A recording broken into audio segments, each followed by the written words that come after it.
What the fuck? How we doing, guys? I just wanted to make this video and touch base and say I'm okay. I'm home safe. So for those that are unaware, I went to Brazil. You know, a lot of people come to Brazil, Come to Brazil. spamming me for years now, and I went. No, I went he to Brazil, actually went to Brazil. to get Challenger in League of Legends. And I went to the Team Liquid facility. I'm gonna be showing a few clips throughout this. Some of them are mine, some of them aren't. But yeah, so I went to Brazil. I went to the Team Liquid facility there in Sao Paulo, and a situation occurred, right? So already my schedule there was pretty rough. I'm just going to give you guys a brief overview of what's happened. So my schedule over there was pretty rough. I was waking up at midnight, and I was just streaming through until the afternoon, and I'd sleep. I was on the graveyard shift. The 10 days in, I'm kind of cooped up. No, don't get it twisted. I've been warned. Go to Brazil, be careful. You might get robbed. It's very dangerous there. I was aware. I'm 10 days in. I decide, hey, I'm going to go and smell the roses and just give it a chance. I'm going to be as careful as I can. I'm going to go into the city center and see where the city began, see a couple of the cultural sites, and go home.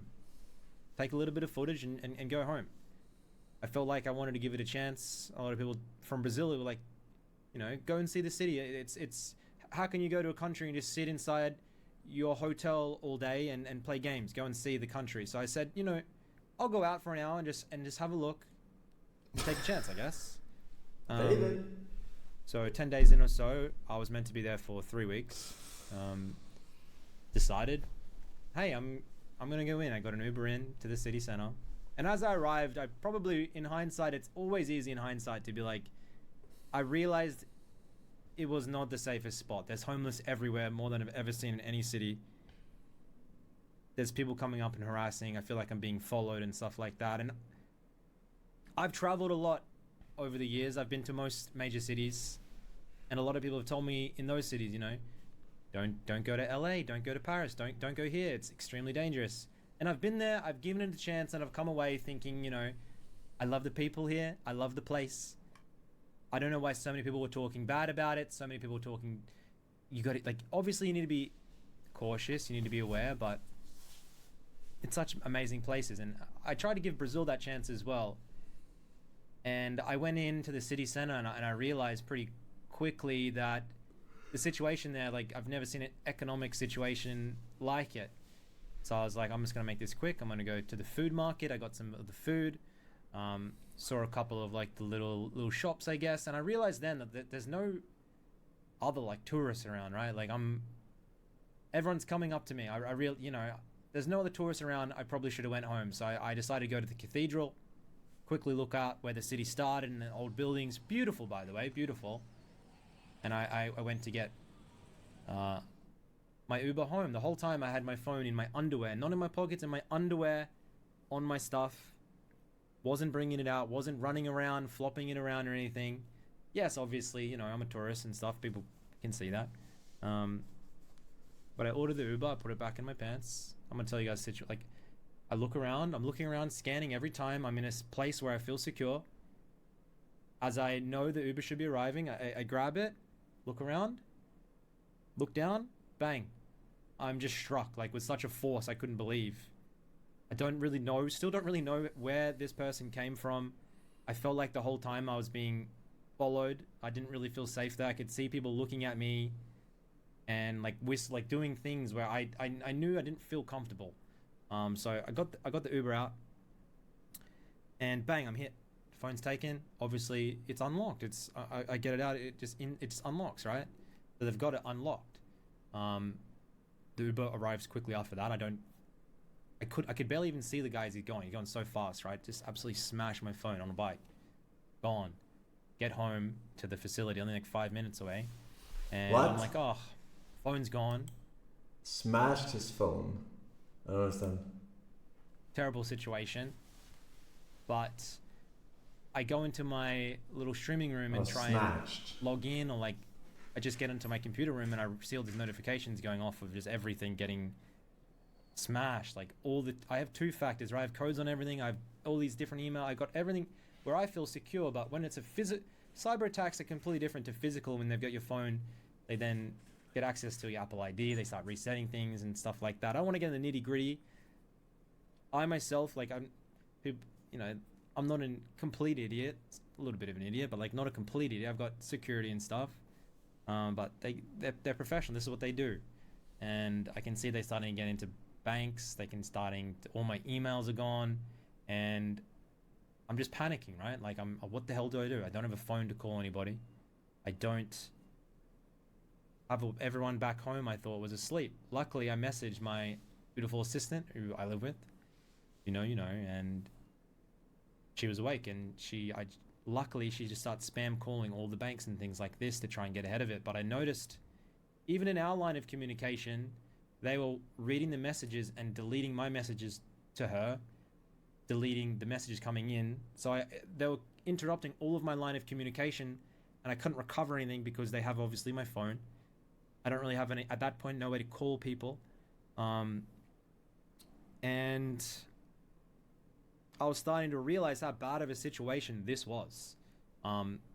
Already they were starting to ping and get into my accounts and disable all the 2 factors, all the emails and things like this. How do you disable I had to go shit to the police, right? it? So I go to the police, I'm offline, no phone.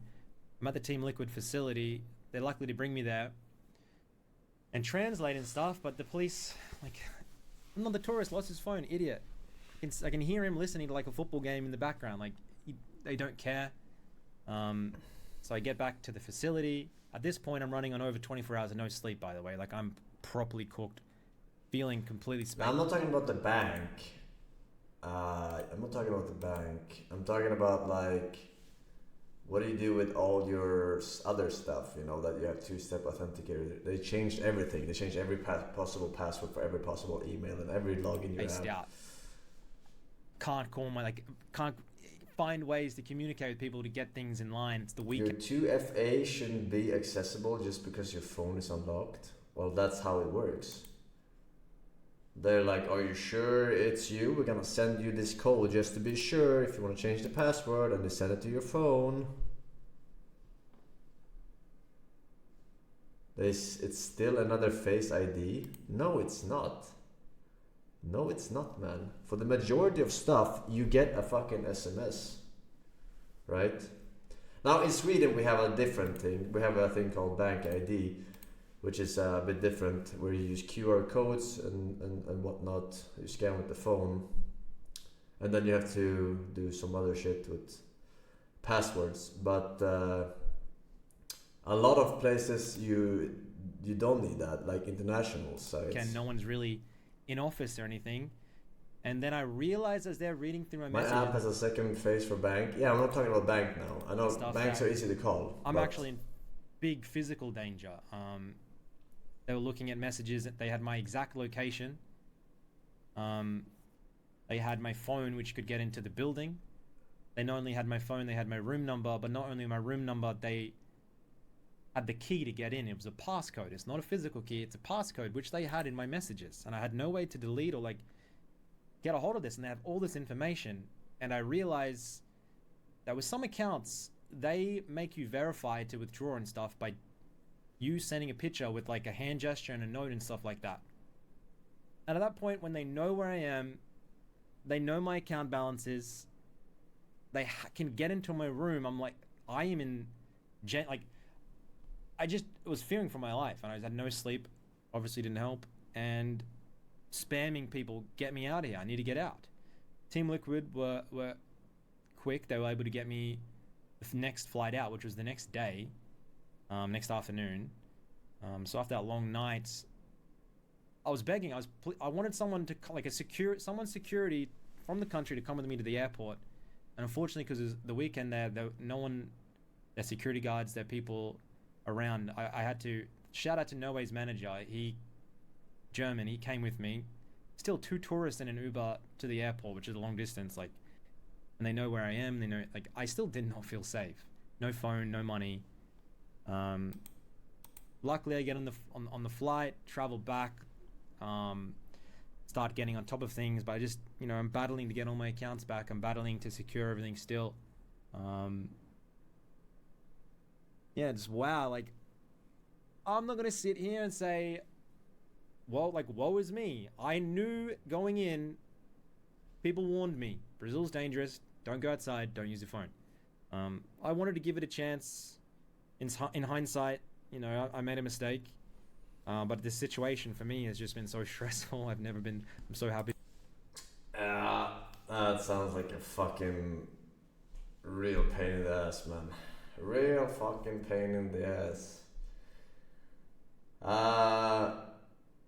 Alkirk,